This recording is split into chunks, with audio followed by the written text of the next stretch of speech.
Welcome back. ഇപ്പോൾ ഓടിക്കൊണ്ടിരിക്കുന്ന ഇഫ്താർ refreshing ഡ്രിങ്കാണ് നെഫ്രത്തുക സർബത്ത്. കുടിക്കാൻ നല്ല ടേസ്റ്റും പിന്നെ നല്ല റിഫ്രഷ്മെൻ്റ് ഒക്കെ കിട്ടുന്നുണ്ട്. അപ്പോൾ ഞാൻ അത് ട്രൈ ചെയ്ത് നോക്കി. അതിനുവേണ്ടി ഞാനിവിടെ ഒരു ആപ്പിൾ എടുത്തിട്ടുണ്ട്. പിന്നെ ആപ്പിള് തൊലി കളഞ്ഞ് ഗ്രേറ്റ് ചെയ്തെടുക്കുന്നുണ്ട്. പിന്നെ ഞാനിവിടെ ഫ്രിഡ്ജിൽ വെച്ച് തണുപ്പിച്ച പാലാണ് എടുക്കുന്നത്. ഞാനിത് തിളപ്പിച്ചാറി ഫ്രിഡ്ജിൽ വെച്ച് തണുപ്പിച്ചെടുത്താണ് കേട്ടോ. നിങ്ങൾക്ക് ഡയറക്റ്റ് വേണേൽ അങ്ങനെ എടുക്കാം. പിന്നെ വെള്ളം പാലിന് കൂട്ടണമെങ്കിൽ അത് എടുക്കാം കേട്ടോ. പിന്നെ വെള്ളം ഒന്നും കൂട്ടിയെടുത്തിട്ടില്ല, അതങ്ങനെ തണുപ്പിച്ചെടുത്തിട്ടുണ്ട്. അതൊരു ഗ്ലാസ്സിലേക്ക് ഊറ്റി കൊടുക്കുന്നുണ്ട്. മധുരത്തിന് ഇവിടെ കണ്ടൻസ് മിൽക്ക് എടുത്തിട്ടുണ്ട്. 1/4 കപ്പ് അടുത്ത് ഞാൻ എടുത്തിട്ടുണ്ട്. നിങ്ങളുടെ മധുരത്തിന് ആവശ്യമുള്ള ചേർത്ത് കൊടുക്കുക. പിന്നെ ഗ്രേറ്റ് ചെയ്ത ആപ്പിൾ ഇട്ട് കൊടുക്കുന്നുണ്ട്. പിന്നെ നമ്മളിങ്ങനെ കുടിക്കുമ്പോൾ ഒന്ന് കടിക്കാൻ വേണ്ടിയിട്ട് നട്ട്സുകൾ ഗ്രേറ്റ് ചെയ്തെടുക്കുന്നുണ്ട്. ബദാമും പിസ്തയും നട്ട്സും കൂടിയിട്ട് ഗ്രേറ്റ് ചെയ്തെടുത്തിട്ടുണ്ട്. അത് നിങ്ങൾക്ക് സ്കിപ്പ് ചെയ്യാവുന്നുള്ളൂ കേട്ടോ. പിന്നെ ഞാനിവിടെ ചിയാ സീഡാണ് കുതിർത്ത് വെച്ച് എടുത്തേക്കുന്നത്. സബ്ജാ സീഡ്സ് ആണ് എല്ലാവരും ചേർത്ത് കൊടുക്കുന്നത്.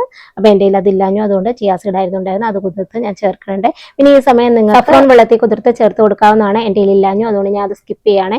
അങ്ങനെ നമ്മുടെ നെഫ്രത്തുക സർബത്ത് ഇവിടെ തയ്യാറായിട്ടുണ്ട്. ഗ്ലാസ്സിലേക്ക് ഐസ് ക്യൂബ് ഇട്ട് കൊടുക്കുന്നുണ്ട്, ഒന്നുകൂടെ ചില്ലായിക്കോട്ടെ എന്ന് കരുതിയാണ്.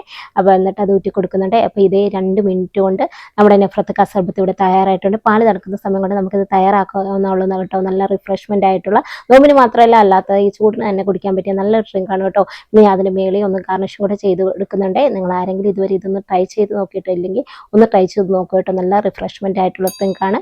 അപ്പോൾ മറ്റൊരു വീഡിയോ ആയിട്ട് കാണുമ്പോഴേക്കും ബൈ.